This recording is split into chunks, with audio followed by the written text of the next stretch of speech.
Halo sahabat UCC, kembali lagi di program UCC God's Leading, He will lead you and me to heaven. Pada kesempatan kali ini, kita akan mendengarkan lagi kisah motivasi dari tokoh-tokoh Kristen yang dapat membawa iman kerohanian kita lebih dekat kepada Tuhan. Dengan saya, Jeremy Sitorus, yang akan menceritakan kisah dari seorang martir Kristen bernama John Huss. John Huss lahir pada tahun 1369 di sebuah keluarga yang sederhana di Bohemia, Ceko. Sewaktu kecil, John Huss telah menjadi anak yatim. Ayahnya telah meninggal pada saat ia berusia masih kecil. Ibunya yang saleh, yang menganggap pendidikan dan takut akan Allah adalah harta yang paling berharga. John Huss belajar di sekolah provinsi dan ia melanjutkan studinya ke universitas di Praha, di mana ia diterima sebagai mahasiswa amal. Zaman sekarang ini mahasiswa amal adalah beasiswa. Itu sebabnya John Huss tidak perlu membayar uang kuliahnya. Ia pun pergi berangkat bersama ibunya ke Praha. Pada saat mendekati kota, ibunya yang merasa adalah janda seorang miskin tidak dapat memberikan apa-apa kepada anaknya, melainkan ia hanya berlutut di samping anaknya, berdoa kepada Tuhan memohon berkat untuk mereka. Di universitas itu, John Huss menonjol karena ketekunannya dan kemajuannya yang sangat pesat. Sementara kehidupannya pun penuh dengan kelemah lembutan, sehingga ia mendapatkan penghargaan dari publik. Setelah ia menyelesaikan pendidikan tinggi, ia memasuki masa keimamatannya. Disitulah ia bekerja di istana raja, kemudian ia diangkat menjadi profesor, dan kemudian ia menjadi rektor universitas di mana ia dulu berkuliah. Dan dalam beberapa tahun saja, mahasiswa ini atau yang disebut John Huss telah menjadi kebanggaan bagi negaranya. Dan namanya telah dikenal di seluruh Eropa. Pada usia 32 tahun, John Huss ditabiskan menjadi imam dan mengajar di Universitas Charles di Praha. Tetapi Huss juga memulai pekerjaan yang lain. Apa itu kira-kira? Huss begitu terpengaruh dengan ajaran Wycliffe. Wycliffe dikenal melalui karyanya yang menerjemahkan Alkitab dari bahasa Latin ke bahasa Inggris. Wycliffe melakukan hal tersebut karena ia berkeinginan agar semua orang dapat membaca Alkitab, dan itulah salah satu yang sangat ditentang oleh kepausan. Huss menyalin buku-buku Wycliffe agar dapat ia pelajari dan dapat ia khotbahkan. Melihat hal tersebut, Uskup Agung Praha meminta John Huss untuk berhenti berkhotbah dan membakar buku-buku Wycliffe tersebut. Huss terus berkhotbah dan menentang berbagai pengajaran gereja yang tidak sesuai dengan Alkitab. John Huss terus berkhotbah sampai situasinya semakin memburuk, di mana Praha juga ikut dikucilkan. Itu sebabnya John Huss pun akhirnya pergi meninggalkan kota tersebut. Namun ia tidak berhenti berjuang. John Huss terus tetap berkhotbah di gereja dan juga di tempat terbuka.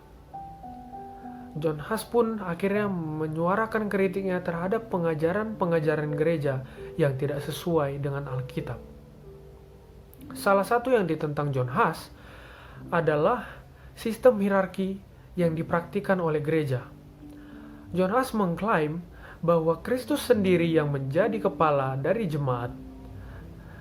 Paus dan uskup tidak berhak untuk mengeluarkan doktrin yang bertentangan dengan Alkitab. Itu sebabnya John Huss sangat menentang akan pengajaran-pengajaran tersebut.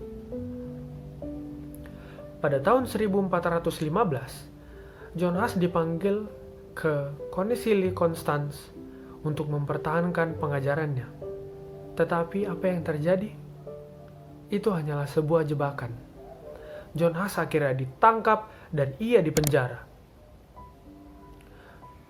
Di tengah kondisi buruk tersebut, John Huss pun tetap masih mempertahankan prinsipnya.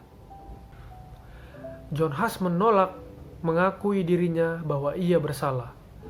John Huss berkata bahwa ia akan mengakui dirinya bersalah jika ada seseorang yang mampu membuktikan bahwa pengajarannya bertentangan dengan Alkitab. Namun tidak seorang pun yang dapat membuktikan bahwa pengajaran John Huss bertentangan dengan Alkitab. Pada tanggal 6 Juli tahun 1415, John Huss dijatuhi hukuman mati dengan cara dibakar pada sebuah kayu sula. John Huss pun akhirnya diserahkan kepada pejabat-pejabat pemerintah dan ia dibawa ke tempat pelaksanaan hukuman mati. Arak-arakan besar mengikuti dia, ratusan orang bersenjata mengikuti dia, para imam, para uskup, dan juga para penduduk kota Konstans. Orang martir ini ataupun John Huss ditanya satu kali lagi agar ia dapat menyelamatkan hidupnya. Tetapi apa yang ia katakan? John Huss menjawab, "Kesalahan apa yang saya buat? Saya tahu saya tidak bersalah. Saya memohon Allah untuk menyaksikan bahwa semua yang telah saya lakukan, semua yang telah saya tuliskan dan khotbahkan, itu adalah demi menyelamatkan jiwa-jiwa dari dosa." Begitulah kira-kira ia katakan pada waktu itu. Ketika api menyala di sekelilingnya, ia mulai bernyanyi, "Yesus, anak Daud, kasihanilah aku." Ia bernyanyi terus-menerus, sampai akhirnya suara itu pun menghilang. Musuh-musuhnya sendiri pun sangat merasa terpukul melihat keperkasaannya itu. John Huss meninggal pada usia 46 tahun. Setelah tubuhnya hangus terbakar, abunya pun diangkat dan dibuang ke sungai Rhine, dan kemudian abunya itu akan dihanyutkan ke laut. Para penganiaya membayangkan bahwa mereka telah berhasil membasmi kebenaran yang dikhotbahkan John Huss. Tidak terbayang bagi mereka bahwa abu tersebut akan menjadi benih-benih yang tersebar ke seluruh penjuru dunia ini. Sebelum dibakar, John Huss mengucapkan sebuah kalimat tersebut. Dalam 100 tahun, Allah akan membangkitkan seseorang sehingga panggilan untuk reformasi tidak dapat dihentikan. Nubuatannya itu pun menjadi kenyataan. Pada tahun 1517, Martin Luther bangkit dan membakar api reformasi hingga berdampak ke seluruh dunia. Sungguh kisah yang sangat indah, bukan? Perjuangan Huss melawan kepausan tersebut pada saat itu sangat menakjubkan, sangat luar biasa. Sungguh ajaib bagaimana Tuhan menggunakan orang yang sangat sederhana, anak yatim, di mana ia menjadi pengaruh yang sangat besar bagi seluruh dunia. Satu kutipan John Huss yang sangat terkenal, yaitu, "Karena itu orang Kristen yang setia, carilah kebenaran, dengarkan kebenaran, pelajari kebenaran, cintai kebenaran, katakan kebenaran, dan bela kebenaran sampai mati." Demikianlah kisah tokoh Kristen yang setia yang bernama John Huss.